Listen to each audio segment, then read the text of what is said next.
nation, under God, indivisible, with liberty and justice for all.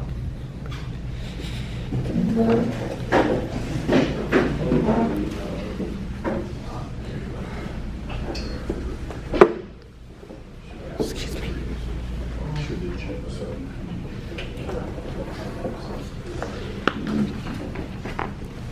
Okay, paragraph 3, public comments. This is a portion of the meeting that's set aside for members of the public to address any matter not on the agenda and over which the board has jurisdiction. Individuals desiring to address the board must approach the podium and request recognition from the RMAC chair. Individuals must state their name before giving their presentation and will have 3 minutes for public comment. The Brown Act prohibits the board from discussing items raised during the public comment section that have not been placed on the agenda. Board members may, however, respond briefly to statements made or questions posed. They may ask a question for clarification, make a referral to staff for factual information, or request staff to report back to the board at a later meeting. Also, the board may take action to direct the staff to place a matter of business on a future agenda. With that, does anyone who would like to make a public comment?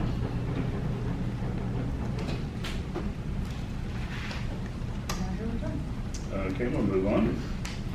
Community leader reports. Please limit your report to no more than 3 minutes. Kern County Sheriff's Office.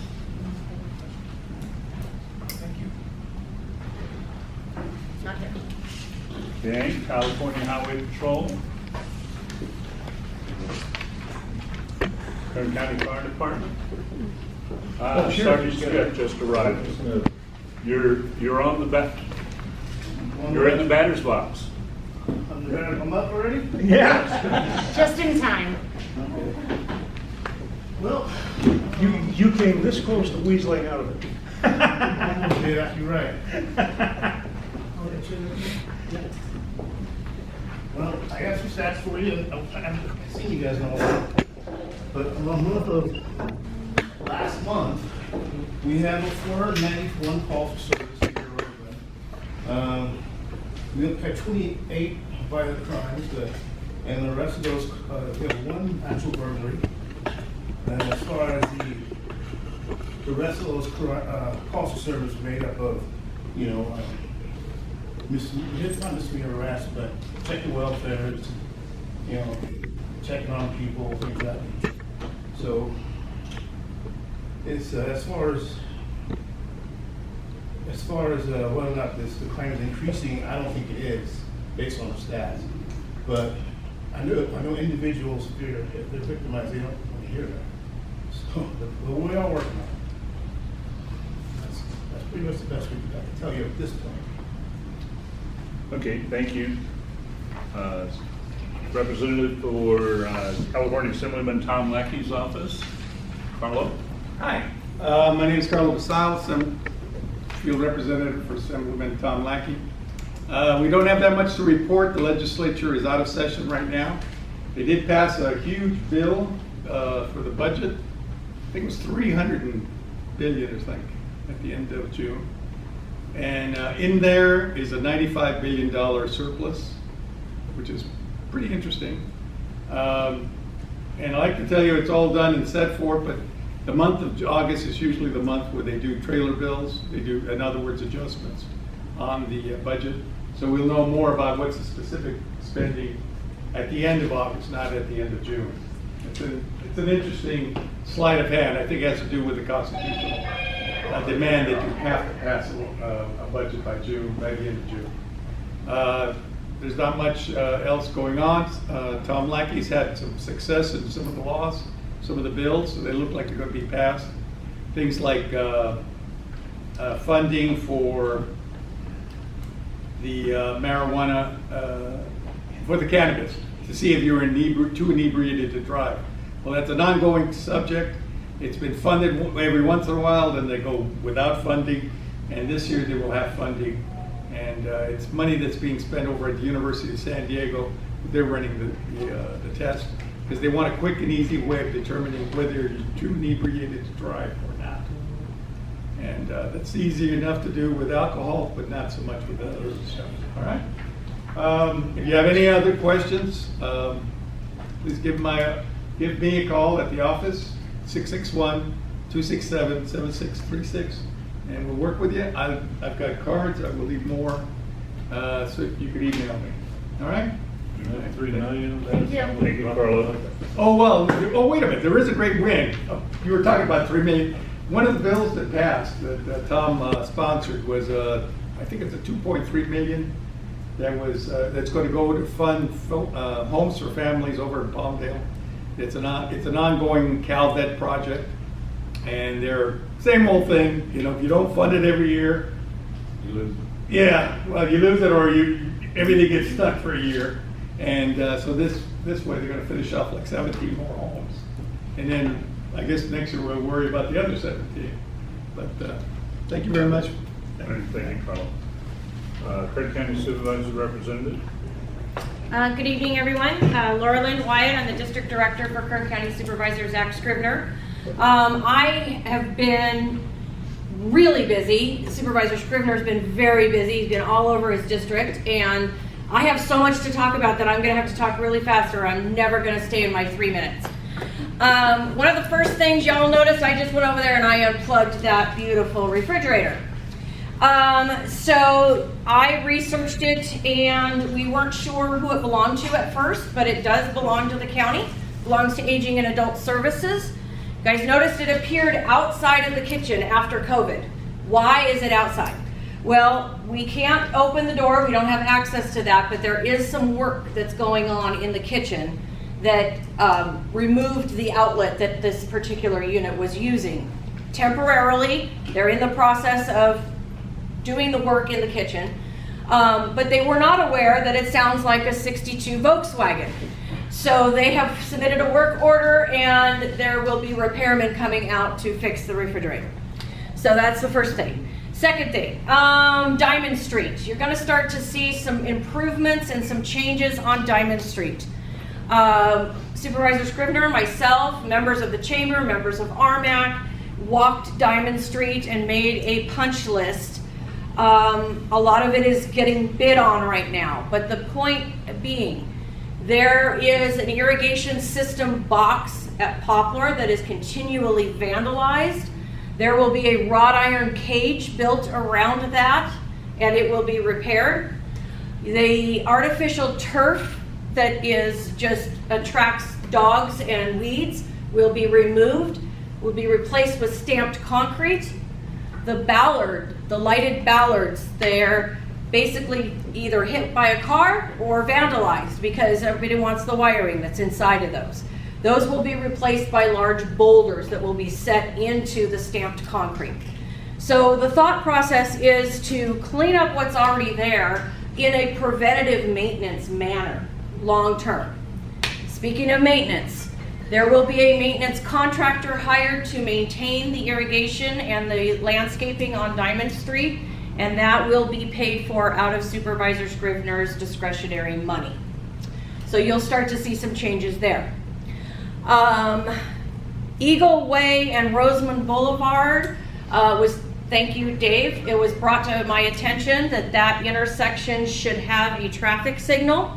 I brought it to the traffic engineers. They will be conducting a traffic study, but they want to wait until school starts so they get the true impact of the use of that intersection. So once school starts, you'll see a traffic study going on, and hopefully we'll see a signal there. What intersection? Eagle Way and Rosamond Boulevard. What else do I have? United Park. We met with the school district. We had a great meeting. The sidewalk's been cleaned up, the gutter's been cleaned up, and their maintenance superintendent and our roads foreman are now in direct contact, and hopefully there will be some kind of a long-term solution put into place so that the debris, the dirt and everything stops covering the sidewalk. Last two things I have, I think I'm probably over my 3 minutes. I'm really sorry, I'm trying to go really fast. There will be 2 measures on your ballot coming up. The first one is going to be a 1% sales tax increase. Representatives from the county will be here in this meeting next month to share details on that with you. And then the other one's going to be term limits. And there are groups that, they're the same groups that backed the Equity Coalition map that wanted to turn all of Eastern Kern County into one district. They got together and they gathered enough signatures that you will see term limits for the Board of Supervisors on your ballot in November. That's it for now. Sorry. Thank you. I know I forgot something. Thank I'm you. sure I forgot something. All right, thank you, Laura. Kern County, Rosamond Chamber of Commerce, Jack. All right, Jack Miller, Vice President, Rosamond Chamber of Commerce. Starting off real quick, I just wanted to mention that 5:30 prior to our chamber meetings, we've been meeting with the Antelope Valley Kern Historical Society. Gretchen over there, my old school teacher from high school, and RMAC, Laura, and Chamber of Commerce. The purpose of the meetings is just to brainstorm and try to come up with a proper written plan to get them a location and some programs going for the Historical Society. So we've been having meetings, we're going to continue to have meetings before the chamber meeting, and we've been having some really good discussion on that. So I think it deserves to be mentioned because it's a great service of our community. Secondly, we know Armed Forces Day Parade, September Fest. We're in the middle of planning that, which is September 17th. And, oops, don't ink my face. So we're in the middle of planning that right now. We've been discussing event planning. We have the event center. We want to use it more for community service type events, even though we need to make a little bit of money for the chamber, but we're not really looking to make a lot. So we're looking for an event planner because it's just too much work to constantly plan events for chamber board members without volunteer staff. So we're actually looking at maybe trying to hire an event planner to plan regular events and things of that nature. But it is available for community events. So if anybody's got something they want to plan, let us know, let me know, and we'll put something together. Oh, hush. All right, Chamber Public Lunch Meeting, and I'll be done in 15 seconds. Chamber Public Lunch Meeting, we're going October 20th, 12 noon at Guido's. We'll get more details. We're going to start having luncheons. We'll get a guest speaker with all the businesses, so we can kind of network with the businesses and have a more traditional chamber meeting instead of the type of meeting we have here. So we're looking forward to that, and we hope to get a great first speaker. So. And that's about it. Joe McKay, our new member. Anybody have any questions? Yes, sir. Do you have any events planned around the air show? That's also at that time. You know, September The 19th. 5th, Armed Forces Day Parade. Yeah. We always, I think there's those are- always 5-6 other events going on at the same time, so we stopped trying to coordinate between events. We just set our day, and if it works out, it works out. If it don't, it don't. Well, no, what I meant was were you going to have like an added event on that weekend of the 19th and 20th of October? We don't have anything planned right now. That's what the event plan is for. Right. Yeah, okay. Right. Because just the September Fest and the Armed Forces Day Parade is just a mountain of coordination by itself. And it's a lot of work just for that alone. So to have events year round, that's a ton of work. And we just Just to address this a little bit, there is a flyer that's getting ready to come out, talking about an air show that's going to have the Thunderbirds at it. It'll be here in the valley. Hopefully it's not September 17th. Unfortunately, my memory fails me. I don't know if it's September or October. October 19th, 20th, and 21st. Okay. Okay, good time. So, that's all I got. All right. Thank you, Jack. Southern Kern Unified School District, Superintendent Gaines, you have the floor.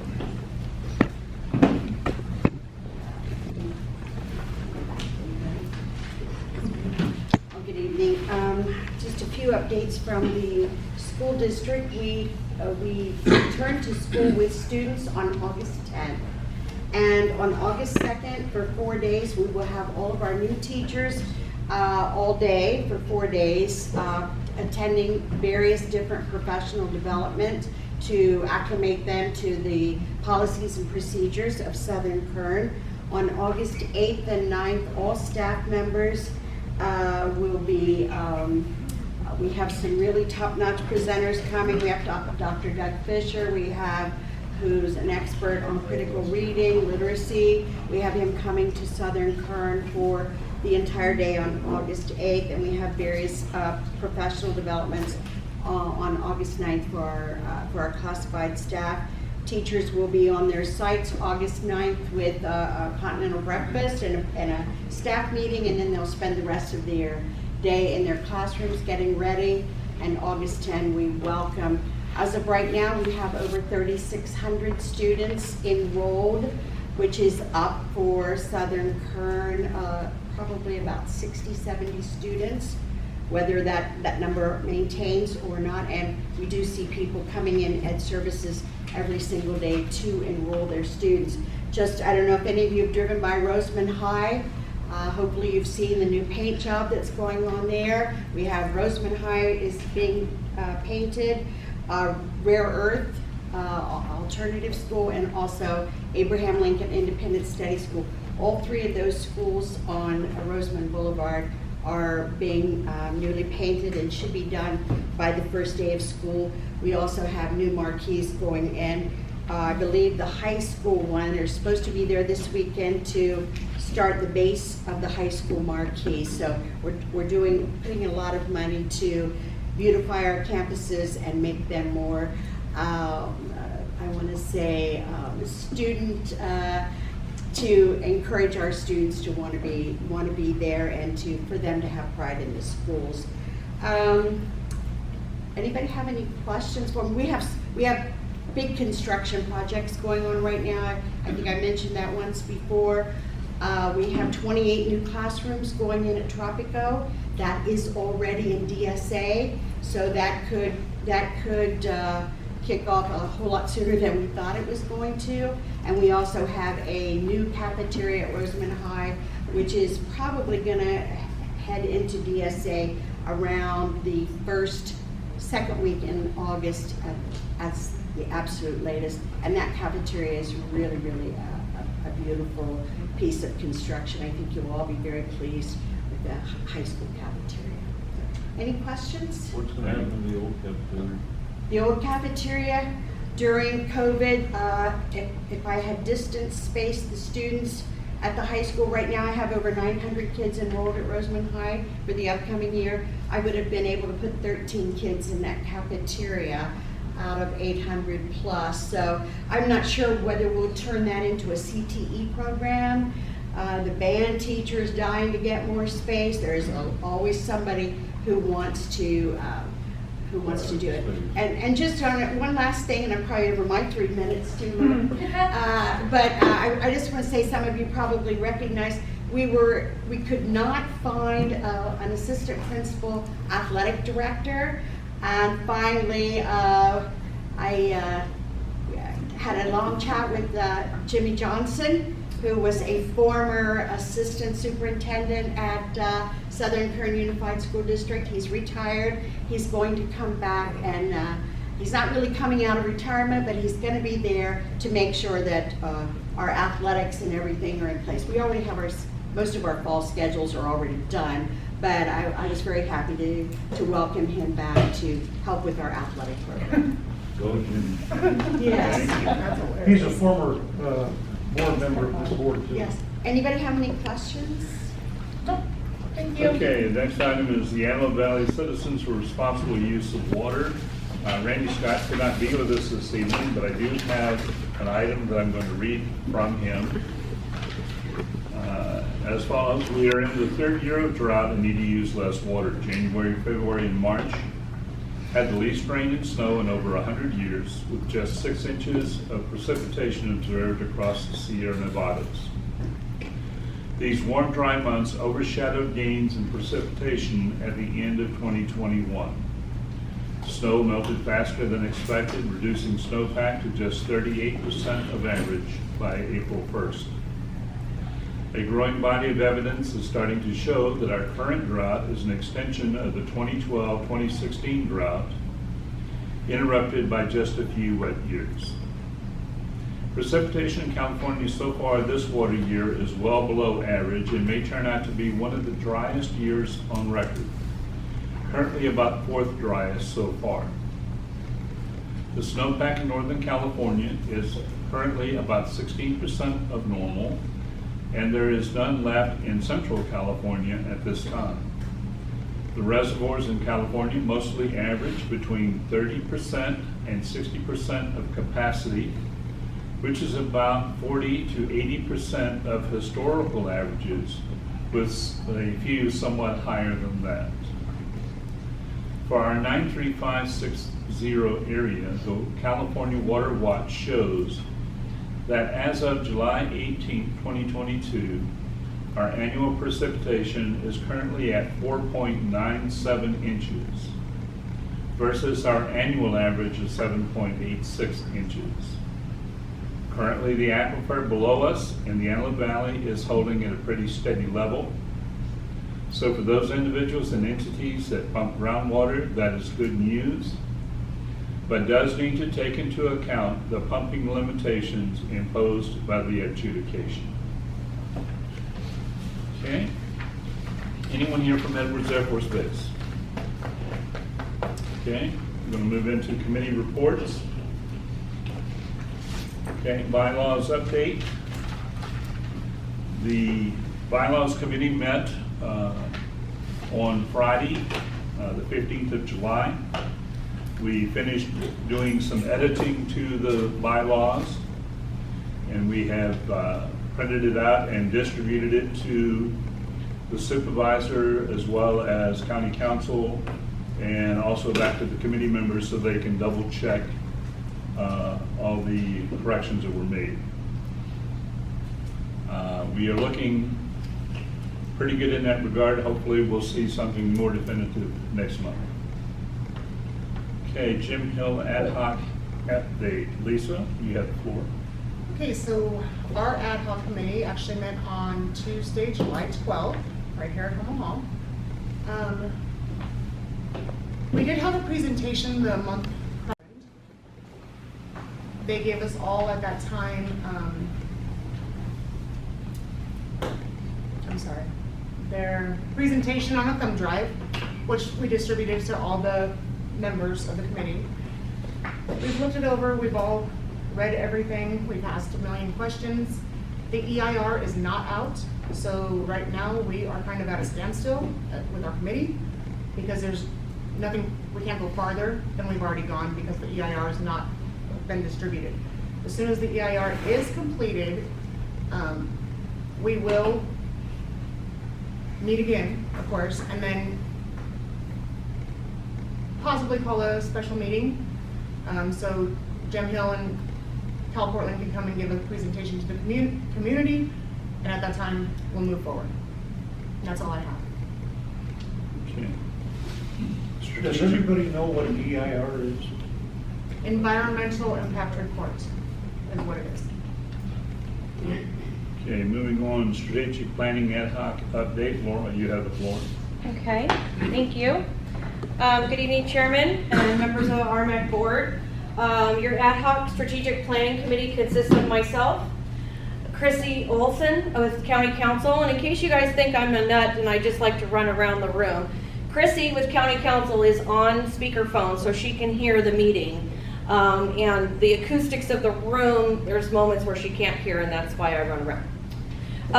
Bill Parkman, Shani McCarty, Jack Miller, Joel McKay, Fran Thompson. That's our committee. So we did have our first meeting on July 7th, 4 p.m. at the Chamber of Commerce meeting room.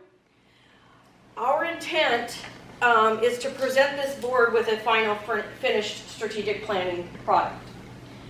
But we felt that some items and some suggestions that will be included in that final project, we thought we would go ahead and share with the board now so that you understand what we're working on, and maybe, hopefully, some of the suggestions could be implemented a little sooner than when the final product comes out.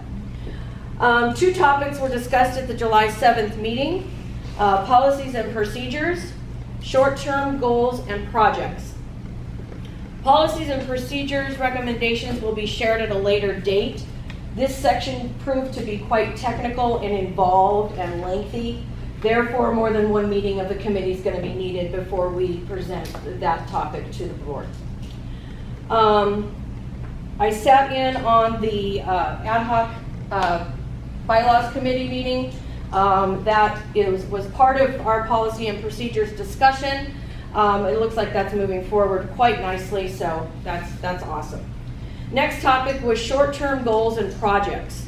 These are goals and projects that the committee feels could be underway in less than a year. That's the timeline we put under short-term. Of course, this will be in the committee's final report, but board's approval, hopefully implementation sooner than that. So the first idea and topic of discussion, I've got to give Joel the props on this one. He spit it out during our meeting and the committee ran with it and we absolutely loved it. So the first short-term goal we would like to recommend to this board is that RMAC partner with the Chamber of Commerce and other organizations to host a job fair in this building. The idea is to assist emergency services with staffing shortages, get recruitment booths out, spread the word about openings. Organizers of the job fair would be invite local agencies such as Edwards Air Force Base, Cal Portland, Rio Tinto, other big corporations that surround this community, and have them share and recruit with youth and adults. What do they offer? How do you apply? Things like that. Then hopefully the idea would be that the community would gain more law enforcement and awareness. Second one was to recommend that RMAC draft letters to Sheriff Youngblood and Chief Duncan with the fire department.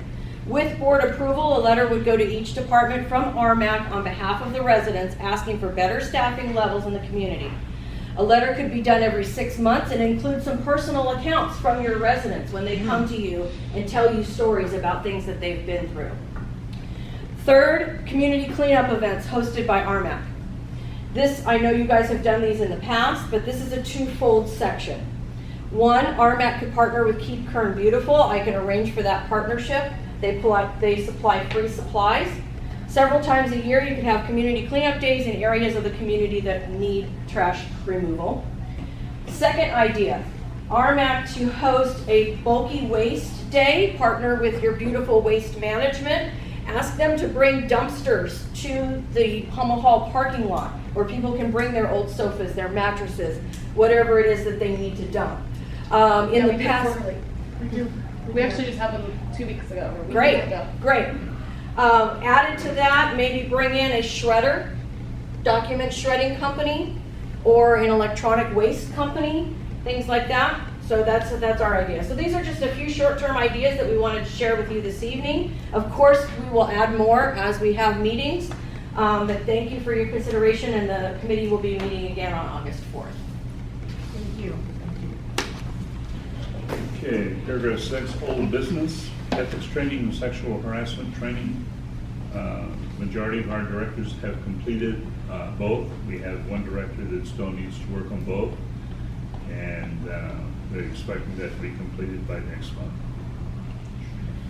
Okay, notice of public hearing, proposed zoning changes. We talked about this a little bit last month, and since that time, it did go to the planning commission, and this deals with the high density zoning that they want to do here in the what I call the downtown, old downtown area of Rosamond. And the agenda shows all of those properties. I don't have a copy of this for everyone, but if anyone wants a copy of it after the meeting, see me and I'll get you a copy of it, or I can direct you to the website that has it. But it's on page 3, and it lists all the properties, not just Rosamond. It contains Mojave, various other little places, some places over here in West Rosamond and stuff like that. But essentially it boils down to this recommendation. Staff recommendation, advise the Planning Commission to recommend the Board of Supervisors to approve the amendments to the general and specific plans as recommended, approve changes in zone classifications as recommended, enact ordinances, and adopt the suggested findings as set forth in the draft resolutions. The thing that was at the 23rd of June meeting, with that standing, someone needed to have filed an appeal. It requires $540 to file your appeal on something like that, and basically to put them back in the process of reviewing it. Without that, really what you have left now is the Board of Supervisors. So if you still have issues with this, you need to go to that meeting when it gets scheduled. Long-term aspect, there's not really any change that's going to be instantaneous. It may be many, many years before you actually see someone coming in to buy land and doing this development. From what I've heard in talking with people in the construction business, this is a large project and a lot of companies don't want to touch really big, high-dollar government projects, especially high-density housing. So we'll see where that goes. Okay. New business. How can they find out about when that meeting is? The same way that I'm going to have to do it. That's to look for the scheduling, take a look at the agenda when it pops up on the website, and take a look and see if it's listed. So that we can put it on our Facebook page? Yeah. When that happens. So stay tuned to our Facebook pages on the best advice we can do. Correct? Yep. Okay, the meeting of the minutes from the 16th of June were also distributed. I hope everyone has had an opportunity to take a look at them. If everyone is comfortable with it, I need a motion and a second. Motion. Okay, So you're moving to accept the minutes as written? that is correct. Is that what I'm hearing? Mhm. Just double check.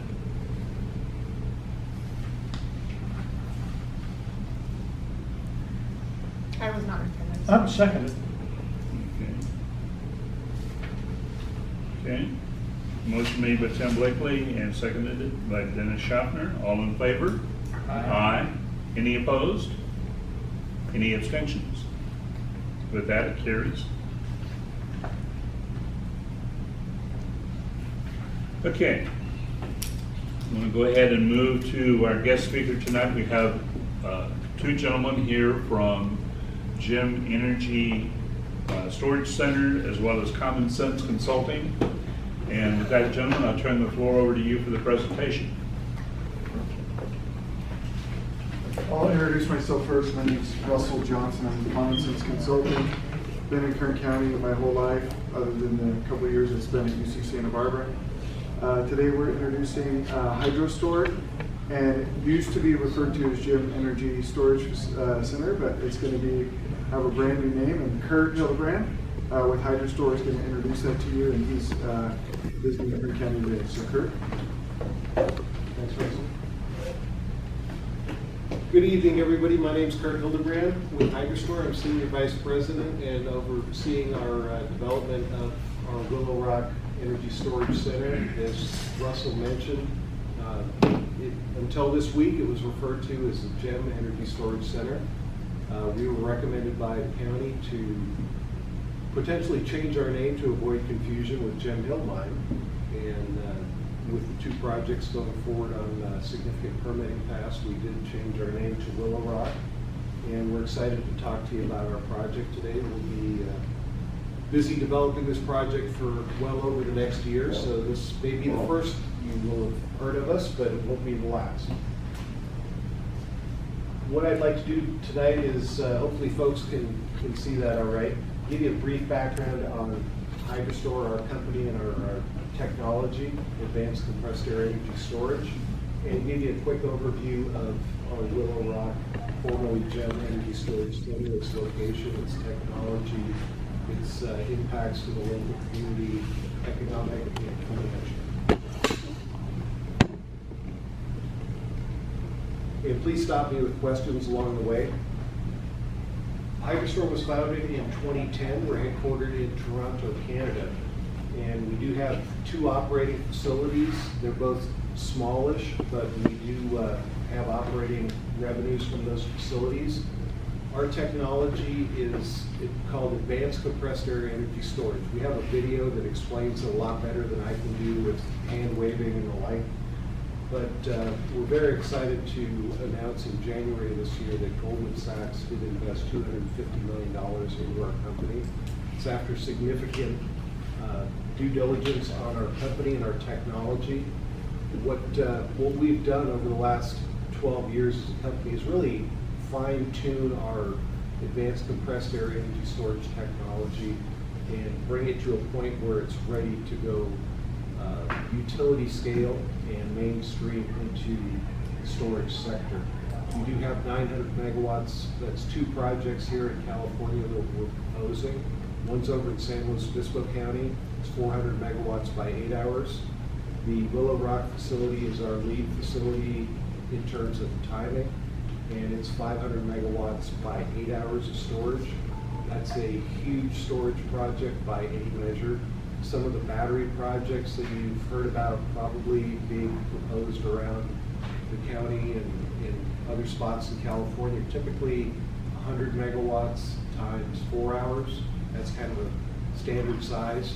We're 10 times that in terms of storage. So it's a very significant project, and it's an 8-hour duration.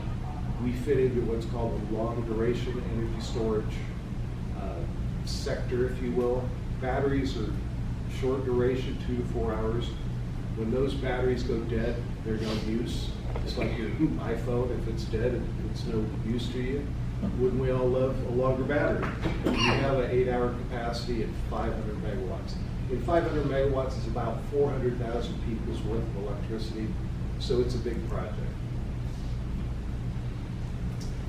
I'll describe our technology briefly, but the video will do a better job.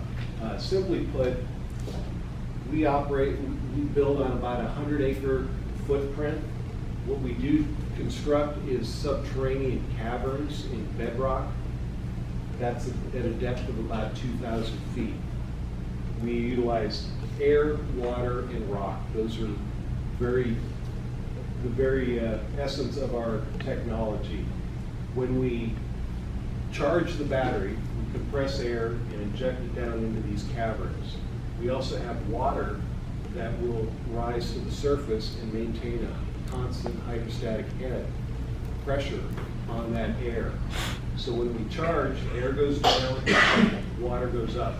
When we turn the battery around and generate, the air will come up, we'll send it through turbo expander generators, and we also store the waste heat in that compression process and utilize it during the generation process.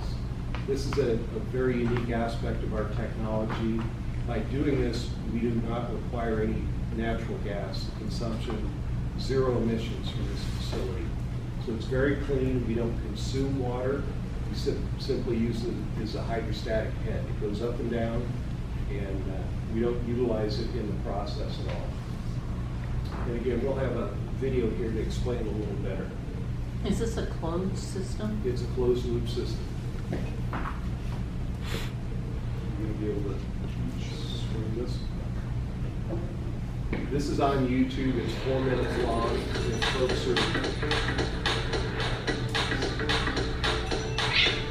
It's not one come off the top. You could try dancing to that. Yeah, I'm trying. Hydrostor, advanced compressed air energy storage. is a cost-effective, emission-free storage solution that can be sited where needed, delivering hundreds of megawatts and 4 to 24 hours of long-duration bulk energy storage. The system consists of three... Should we gather around the computer or? Just minimize it here, hang on. There we go. It's hard to do this with one hand. Hydrostor, advanced compressed... It's still not wanting to work.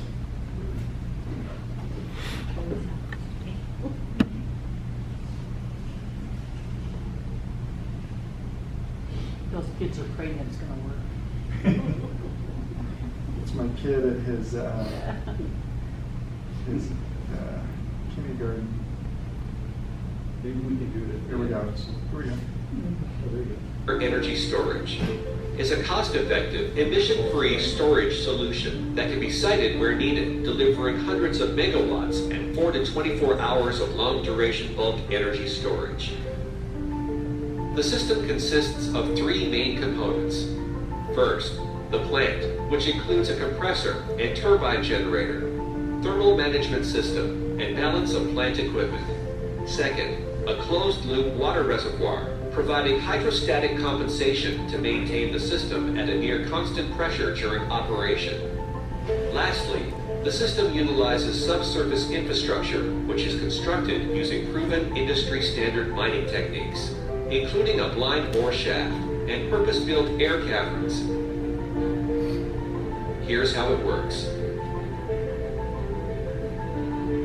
The system uses off-peak or surplus energy from the grid or a renewable source to run the compressor, which produces heated compressed air. Heat generated during compression is extracted from the airstream and captured by the thermal management system for later reuse. This adiabatic process, which uses sensible heat storage, increases overall efficiency and eliminates the need for fossil fuels during operation. Once the heat is extracted, the compressed air is sent underground and stored in purpose-built caverns where it is hydrostatically compensated, displacing water up the shaft and into the closed-loop reservoir. The system is now fully charged, capable of delivering power on demand over a standby period ranging from hours to days. When power is required, hydrostatic pressure forces the compressed air to the surface. It is reheated by the thermal management system, reusing the heat from compression and expanded through the turbine to generate electricity on demand. No fuels are used in the process, resulting in zero emissions. This method of charging and discharging significantly reduces water and land requirements, removing siting constraints and resulting in minimal environmental impact.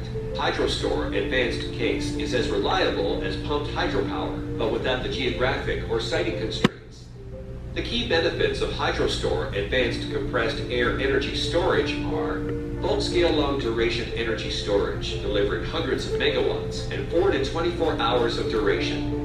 Low installed cost per kilowatt hour with no fuel costs.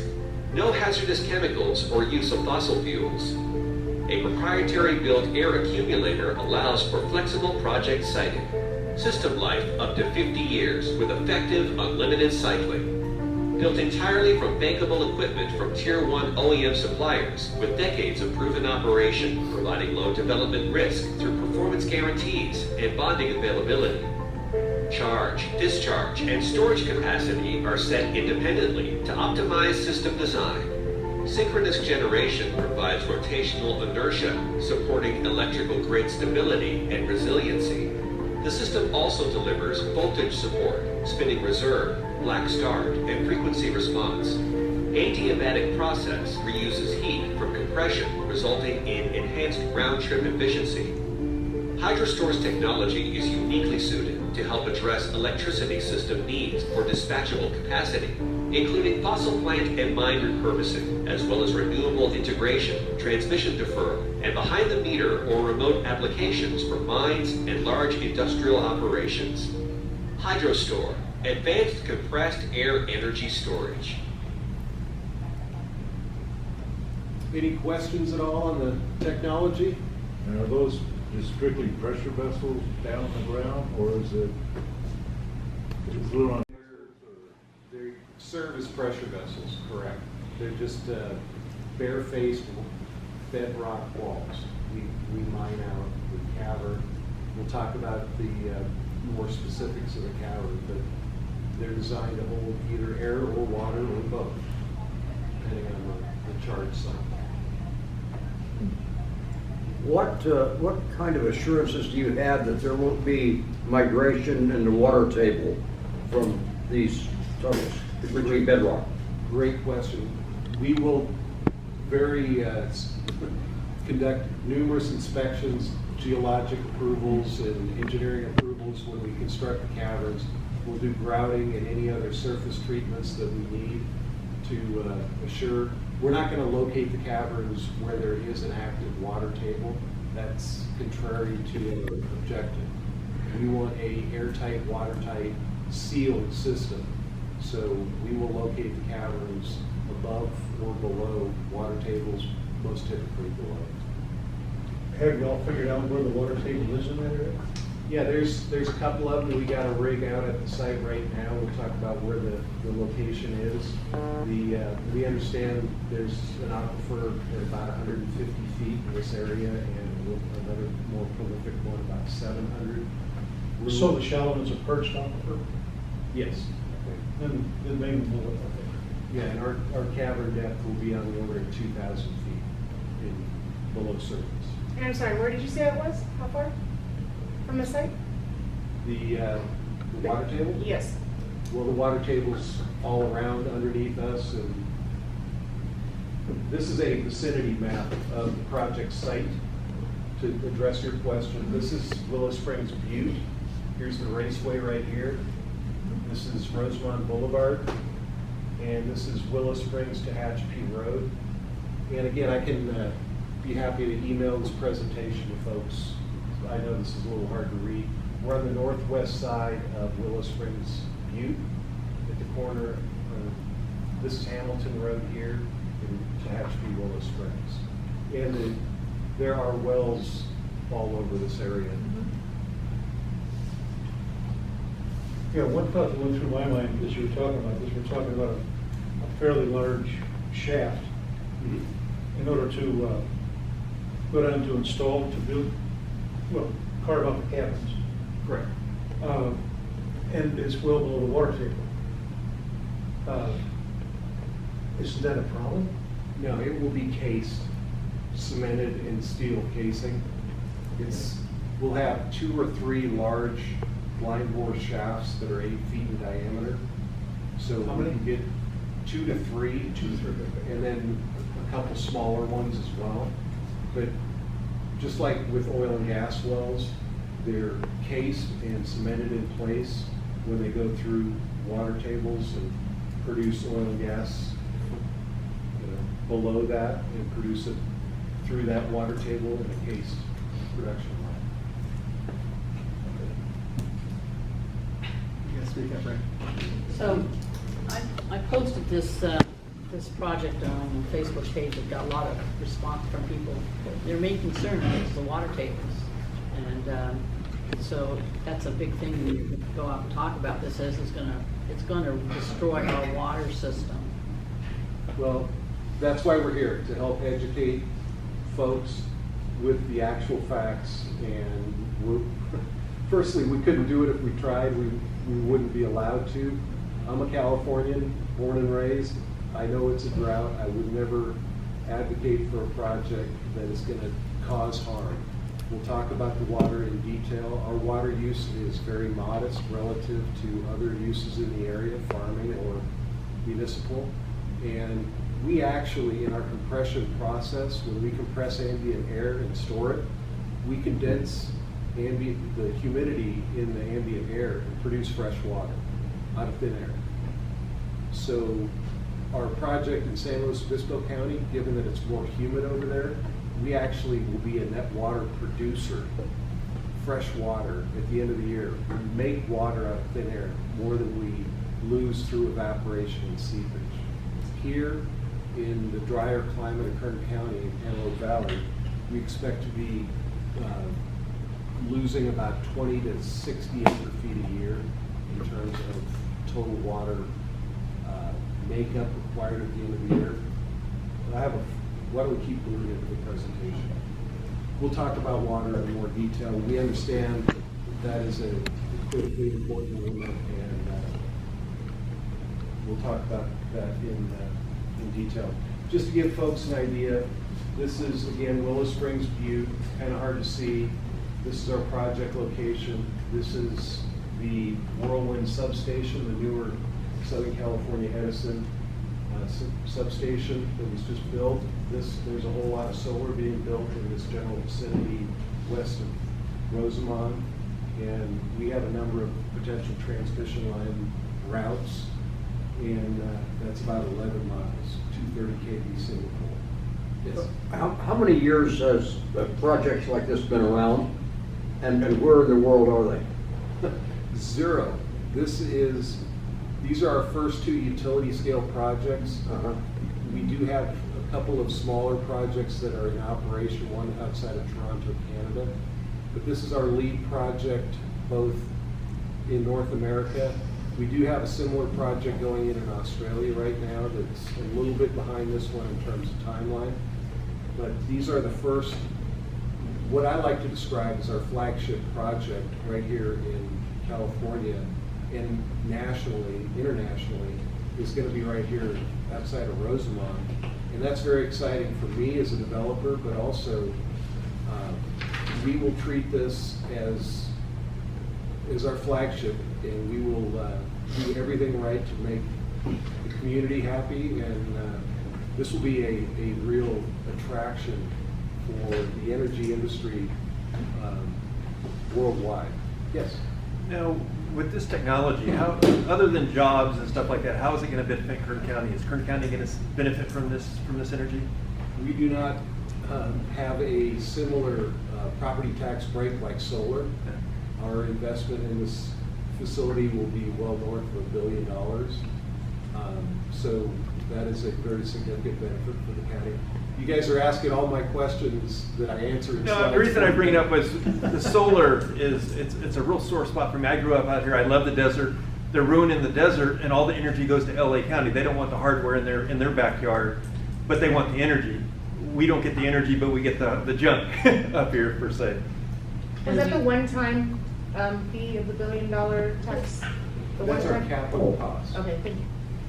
And how does that stay in our community too? It's like, you know, all that land and stuff is here, and are we gonna benefit from this business? Okay. I'm going to answer that. Okay, good. Great question. I've given this a few times, and I've, Okay, I'm just helping you along. structured it to answer your questions. All right. Yes. Those underground storage things that are down 2,000 feet down the bedrock, why do they need to be down the bedrock? So that we don't, Blow something up? so that we have airtight, watertight surfaces.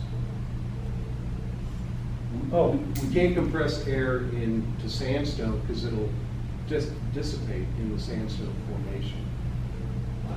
What we're looking for is hard granitic, in our case quartz monzonite or granite or feldspar, that will be watertight and airtight to hold our. okay, and that's why you gotta go down.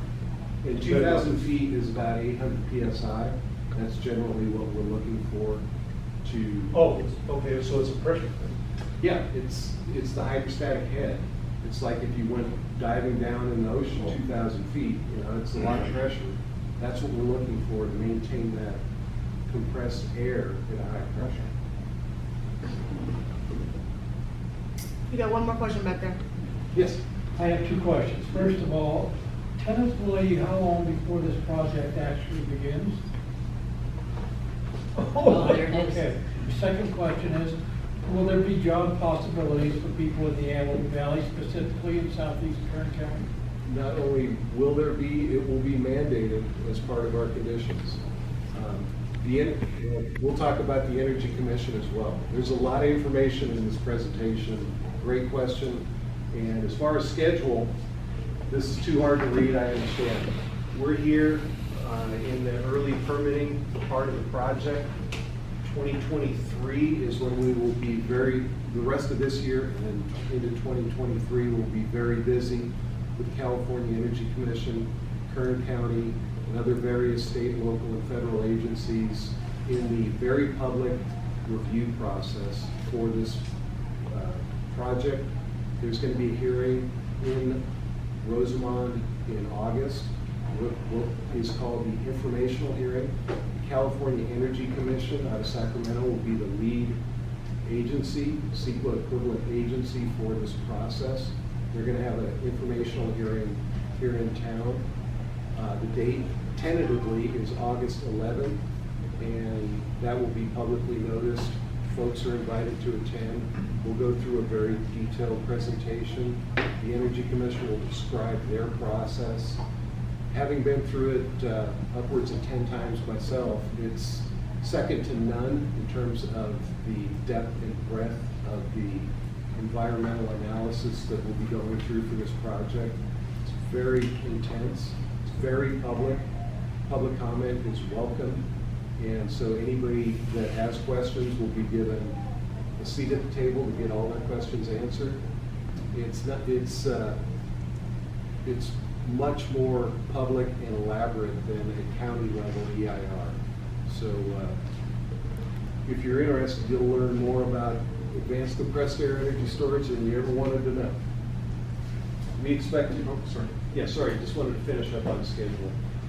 We expect to have about a 14 to 18 month permitting window with the Energy Commission. We expect to start construction late 2023, early 2024. It's about a 4.5 year construction cycle, so we're looking at early 2028. It's a very long dated project, just given its magnitude. We'll talk about the construction requirements, man hours, and things like that as well.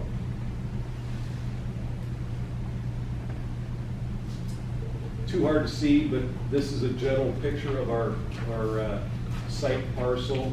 About half of it will be occupied by the reservoir and about half with equipment. The next slide will show it better. Again, this is Tehachapi Willow Springs Road going north. How many acres are you looking at? About 100? About 100. How did you pick Rosamond? How did you choose the site of Rosamond? The site, what we require is a non-porous, non-permeable bedrock formation. Willow Springs Butte, based on the geology and the expert geologists that we've had assisting along the way, believe there's a high probability of quartz monzonite at approximately 2,000 feet, given the volcanic history of this area and specifically this butte. So while we are able to flexibly site our projects, we do still need some higher level of certainty that we're going to have hard bedrock at depth. So we sited adjacent to the butte, given its volcanic nature. But you're also fairly close to those transmission lines. It's a balancing act between interconnection and geology. Very excited about our interconnection story. The hardest thing to do to site any new generation in California is to find a place where you can hook up new capacity, because the lines are all very full.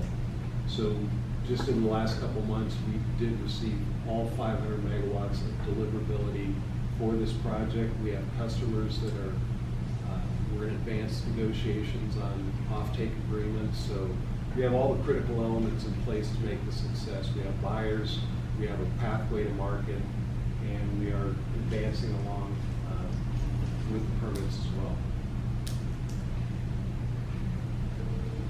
These are a couple of visual renderings of what the facility is expected to look like. This is looking south from Tehachapi Willow Springs Road. That's the view.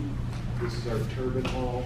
These vessels are actually storage tanks where we store our hot working fluid. That working fluid is water. We don't have large quantities of hazardous materials. It's not glycol or anything mysterious. We heat up water, we store it in insulated tanks, we reuse it to reheat the air. So it's a very benign operation overall. What kind of pressure are you looking at? The maximum pressure is typically about 800 to 1,000 psi. So akin to a gas turbine, if you will. It's not vastly different most modern power generation equipment. We do have site control in place.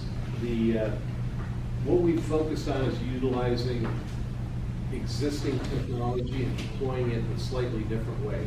There's a lot of ideas out there on how to best save, best store energy, and there's some really good ideas, but a lot of them are kind of harebrained or aren't proven in operation. What we've done is we've taken existing compressors that have been in operation for decades. We're utilizing those, turbo expanders to generate electricity, heat exchangers that have been in operation, for 100 years.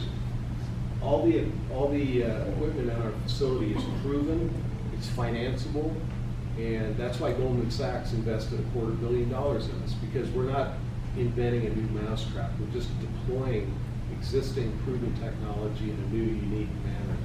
And so we believe the technological risk is very low.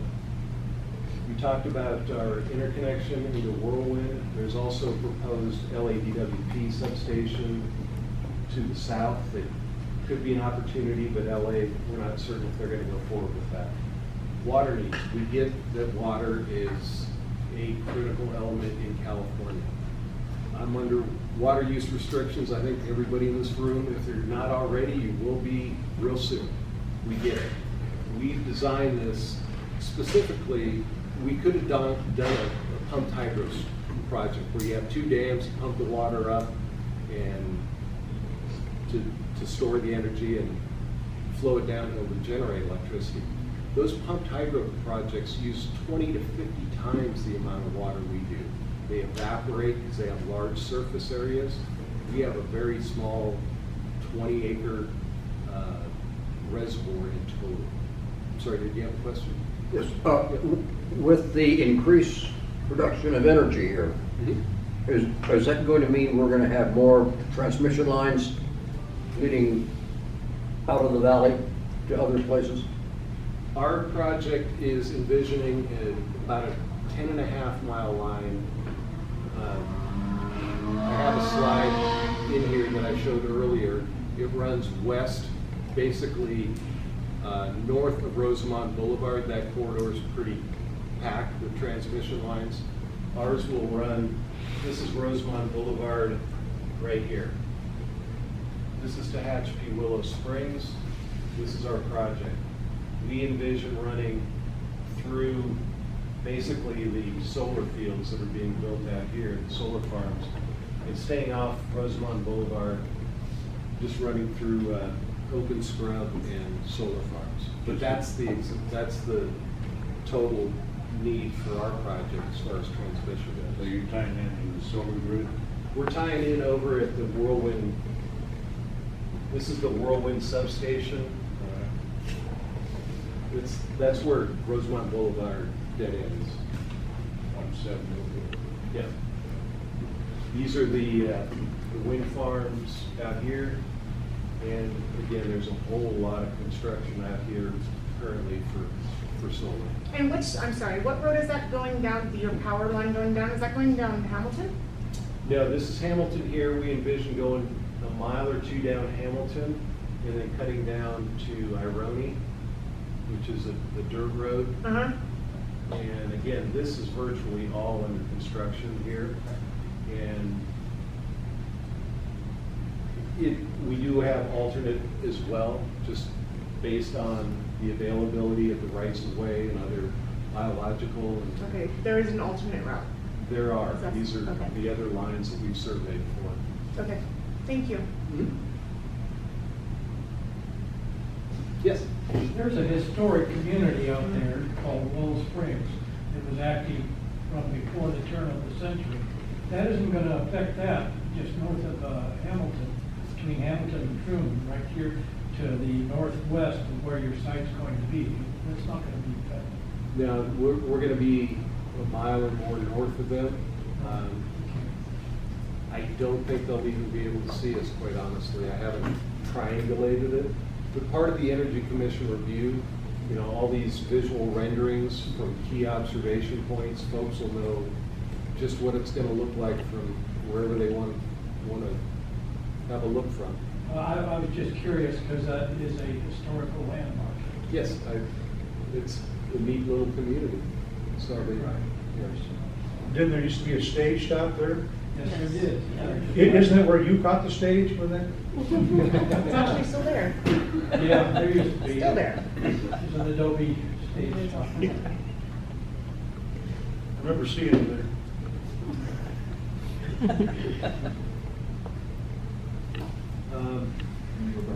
Back one. Again, water, what we typically need when we finish construction or get a long way into construction is that reservoir charge. We'll need about 450 to 500 acre feet of water to charge that reservoir one time. Every year after that, we expect an annual makeup need of 20 to 60 acre feet a year. And that is just the losses from evaporation, which we will do everything we can to minimize with covers and the like, and seepage in the rock. We're going to grout and minimize any and all water seepage we can, but even rock is not 100% impermeable, so we expect some level of seepage. And where does that water come from? We have various options on the table in terms of water supply. It is an adjudicated basin, so we'll have to acquire water rights, and everybody knows that's not getting any cheaper, so yeah, those will be commercially acquired water rights for the facility. And in terms of if this water were put to agricultural use, just to get a sense, this would be the equivalent, our entire one-time charge, call it 500 acre feet, that'd be the equivalent of irrigating a couple hundred acres of farmland for a year. What's the approximate distance from your injection areas to the water injection plants that Petaluma Valley East Kern Water Agency has, that it would be north of there? What's the facility called? I'm sorry? They have injection wells from the California Aqueduct, and their Petaluma Valley East Kern Water Agency is piping water from the aqueduct to these wells, and they're south of Rosamond, south of where you are. I don't know exactly how far they are. They're down around Avenue A. Yeah, there's, Steve Perez was just mentioning he had some ponds to the southwest, basically to the south of our point of interconnect, which is way out here at Whirlwind. Okay. So we're gonna be 10 miles from there. Okay.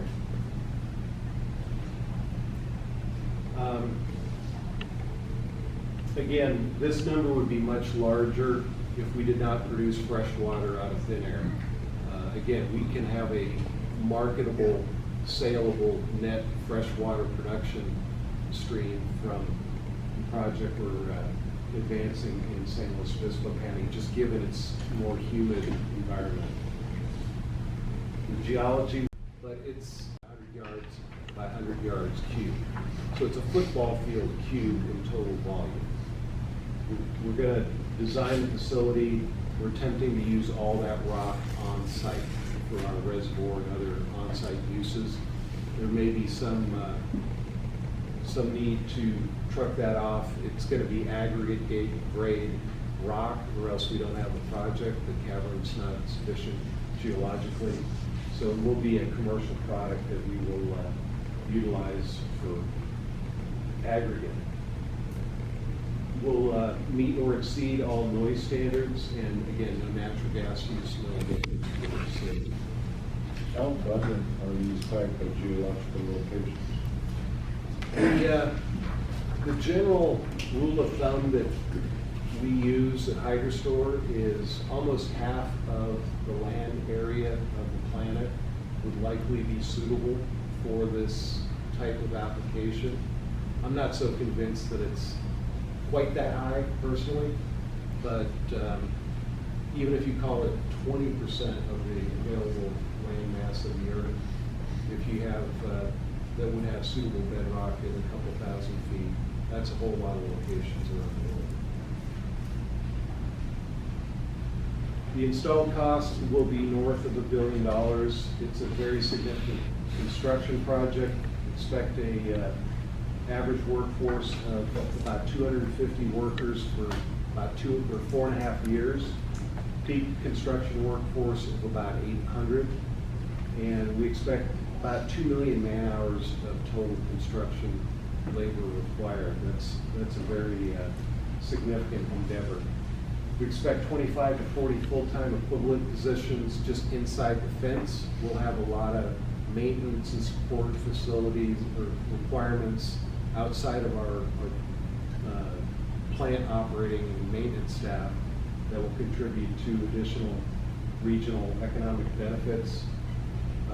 Part of our economic study, we highlighted over $500 million in regional direct and indirect benefits to the community over the life cycle of the project.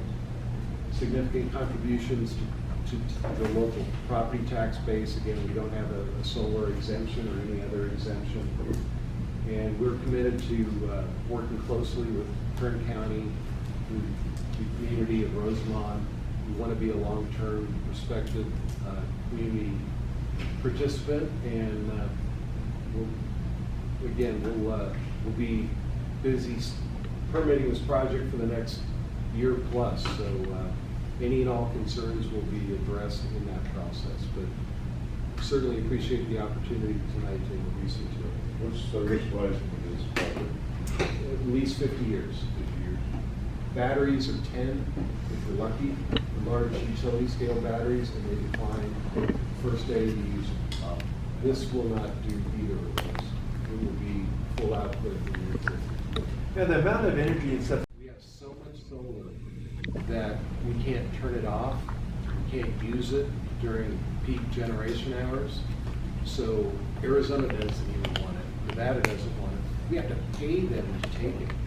What we can do with large facilities like ours is take that excess power, compress the air, charge the battery in a very large scale, keep that power here in California when it's needed most.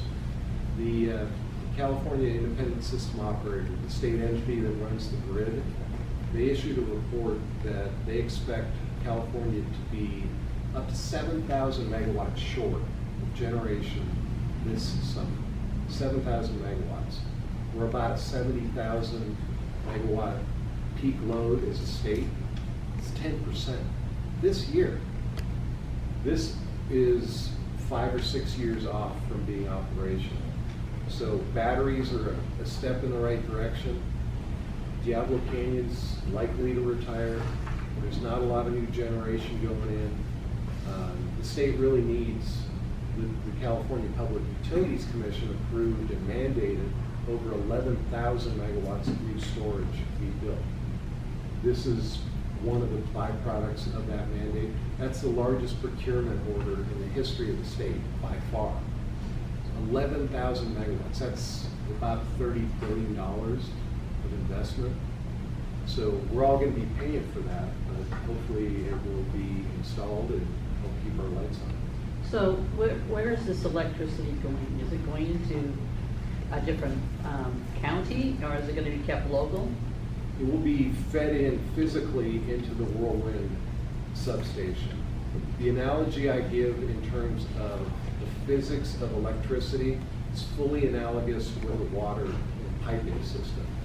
If you live next to a reservoir and a pump station, you're much more likely to get high pressure, reliable water, just given the physics of water. If you're at the end of a long pipeline without a big reservoir to back it up, your water supply isn't going to be as high pressure or as reliable. It's the same for electricity. So having a large reservoir and pump station, if you will, next to, in Antelope Valley will be a huge benefit to regional reliability. It will provide voltage support, which is the same as a pump pump station and a water system. So we are going to receive this energy here locally? There will be physical benefits to the electrical grid in Antelope Valley, just given the voltage. The electrons will physically flow out from Whirlwind, and they will go to end users all over the state and all over the western U.S. So if there's an earthquake, how does this work with all that? It works very well. We will design all the surface equipment to the appropriate seismic codes.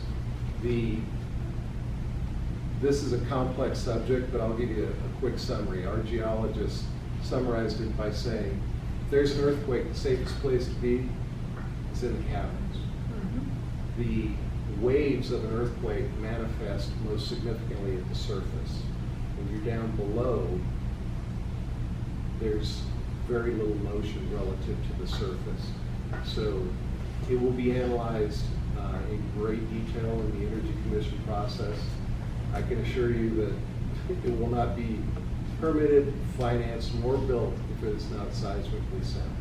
Okay, so saying all that, it looks like it's a really good deal. Are you acting, your company gonna pair with the schools to prepare our students to maybe work on some of these plans? We'd be very pleased to have any number of entrepreneurial relationships, training programs. We do expect to be utilizing union labor. I know they're very good at working with apprenticeship programs, and we would. That's something I've done on prior projects, power plants that I've built across California. So yes. So my final question is, how much of this money are we going to see kept here in Rosamond? A big chunk of it. There is a very elaborate section in our what's called an application for certification. It's about 10 feet tall, the physical application. There's a section, socioeconomic section, where we break down in great detail where the financial resources will be spent based on hotel availability and worker need, and it'll be analyzed significantly, but it's in our interest as a developer and operator to keep as much local as we can. It does not benefit us to bring people in from Texas to build or operate this. Born and raised California, and I think we can do it better, cheaper, faster right here. But just remember, Carnell Valley Historical Society needs a building. Actually, I was going to get them up later. I'm going to give them a card. Wouldn't this be generating electricity at times when solar isn't being generated? Yes, correct. It's kind of a complicated process with all the solar on the system. The worst part of the day is right about now. When it's still hot, the sun goes down, the wind kind of tapers off, and people come home and turn on the TVs and air conditioners. So right about now, 7 o'clock, depending on the time of year, to 10 o'clock, you name it. So that's the most challenging time to keep the lights on for the Cal IXO. So we would be operating likely right now in generation mode. When the sun's, high noon, we'd likely be in compression mode, charge mode. It sounds like a dumb question, but No such thing. of all the places in the world, why the Antelope Valley? Why Rosamond? What makes this spot the place to do the first one? There's a variety of factors that have coalesced in this area as a developer of a project like this. First and foremost is transmission. And as I mentioned, we received a deliverability allocation of 500 megawatts into Whirlwind. That was about a fourth of all the megawatts granted to 100,000 megawatts of applicants. So we did our homework and we picked places where we believed a high likelihood that we could interconnect 500 megawatts of new capacity. That doesn't fit many places. So with our homework, we were fortunate in successfully applied for and received 500 megawatts of interconnection. If we cited this, pick a spot, Fresno, if you don't have deliverability in the system, you can't get on the highway and you can't get to where you're going. So that value is zero. We chose, first and foremost, our point of interconnect, Warwick. Secondly, once that was established, we looked for suitable geology that would host our caverns and their needs. So looking at the volcanic features, talking to geologists, looking at land availability, we arrived at Willow Rock Butte or Willow Springs Butte, and we're pretty excited we did. Kurt, can you give us just a little bit of your background? I'm trying to think of what a guy in Toronto is sitting there thinking, I think I'll build something and utilize power in Southern California. Well, my background, born and raised in Claremont, California, just over the hill. Cal Poly graduate, mechanical engineer. I've been in the power business for my entire career. A little bit in oil and gas, but mostly in power. I've spent the last 20 plus years developing power plants in the western U.S. mostly, with a big focus on California. I personally led up developments for over 4,000 megawatts of successful operating plants, Pastoria plant, bunch up in the Bay Area, Central Valley. So I've been through the California Energy Commission process, have a good understanding of what it takes to get projects permitted, financed, built, and operating. So I joined Hydrostor a little over 2 years ago, and what I like to do is move the needle. There's a lot of people out slinging batteries around, and that doesn't get me all that excited. This will really, again, it's 10 times bigger than a normal battery. This will really help California significantly and could indeed, I expect it to be a global game changer, not just for Rosamond, Kern County, California. China was talking about 80 to 100 of these when we talked to them. It's really, the technology is so simple and so needed. It's exciting to be moving forward into a commercial phase for it on utility scales. So hopefully that answered your question, but it is a big deal in the storage sector by any stretch. Yes. And tying into that comment, this is going to be your flagship here in the Winnebago San Luis Obispo. Are you looking to see more opportunities in the Southern California area? This is a great area for mining. The other mountain, this where you were talking about those materials. I mean, it's like a volcanic area, and it's produced a lot of gold. There's a lot of that stuff at 2,000 feet below us. Yeah, we would love to site additional facilities. One thing that is a limiting factor to us right now is the market. California, as we all know, kind of leads the country around by the nose. They'll follow us eventually, getting greener and leaner, whatever. The California Public Utilities mandate that I mentioned earlier carved out 1,000 megawatts of that 11,000 for long duration. We're long duration 8 hours.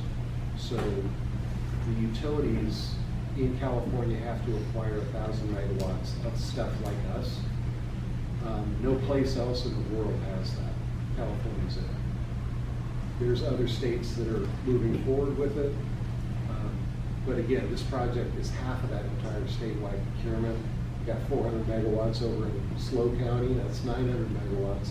So utilities are risk averse. They don't want to sign up a bunch of capacity if they're not going to be able to rate base it, pass it through their customers.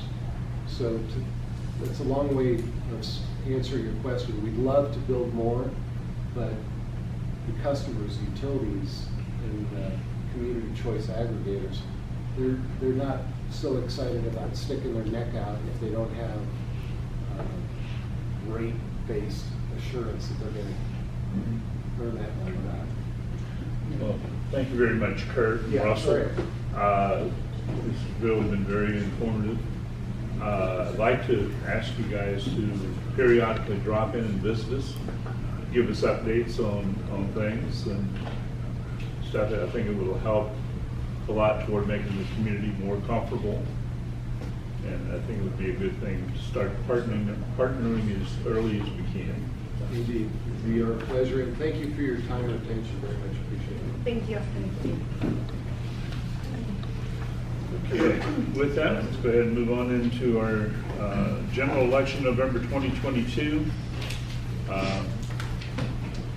They just opened the registrations or sign-ups on the 18th of July, I believe, and it runs through till about the middle of August. We have a couple of folks that have expressed interest in serving on the Rosamond Municipal Advisory Council. I would encourage anyone else who is interested in making a difference to file and run. This community needs you. We're a small town wanting to be a city, but we're nowhere near all the qualifications to be a city. To incorporate. Yeah. So we need to start working on all of the things associated with becoming that one day, but also to deal with making sure that we don't lose our quality of life in the community. Okay. If you have any questions about the election and you want to know how to go about registering, you can either see me or one of the other directors, and we can get you going on that. The process is pretty simple in Bakersfield. You just go to the elections office and they hand you the piece of paper and get you going. Okay, with that, I'm going to go ahead and move into director's referrals and comments. Dennis, do you have anything? No. Okay, Shanine? No. Lisa? I do. I would actually like to put it on our agenda next month that we vote on joining the Chamber of Commerce as a whole. As a what? As a whole, the RMAC join the Chamber of Commerce. As a RMAC, join the Chamber. The only factor that comes into play there is the money. I'll pay for it. I'll pay for it. That's If we- not how that works. Yeah. No problem. The thing is we need to get the county to fund things, and we need to start doing that process of doing that, so. Is that in your bylaws? Well, there's Yes. discretionary money in that budget.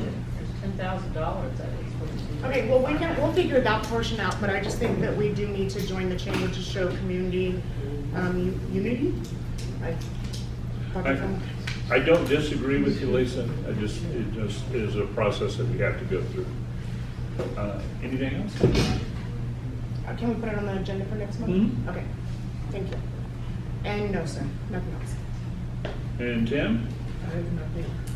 Okay, well, I have one item, that is our guest next month on August 15th will be a representative from county administration talking about the 1% sales tax increase.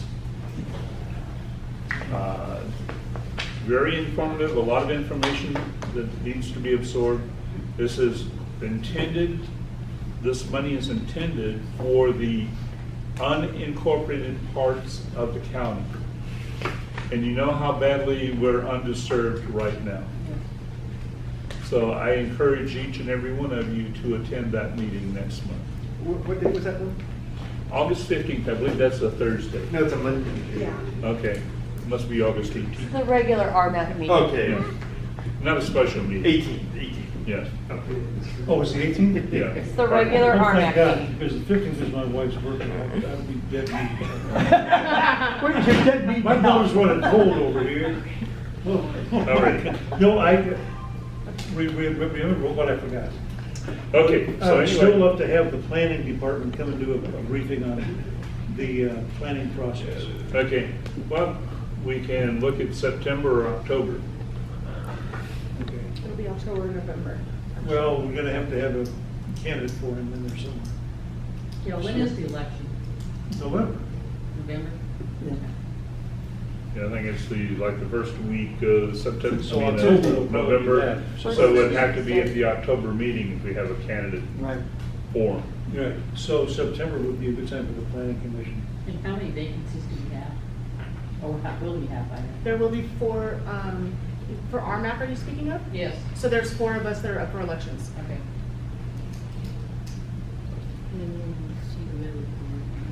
And then we have 1 open seat as well. One open, yeah. Correct. So it'll be 5 basically. 4, one will be sitting. One will be appointed Mhm. because it's more than just a couple of years. Okay, any staff comments? I would just like to ask that the board definitely take into consideration some of the recommendations from the ad hoc committee. And if any of the board members are excited about something, you can request that it be agendized and approved. And we're going to keep working for you, give you a really good finished product. Okay. With that, we have a motion for adjournment. So moved. Okay. Okay, Tim. All in favor? Aye. Aye. Any opposed? Unanimous. Meeting is adjourned at 8:33.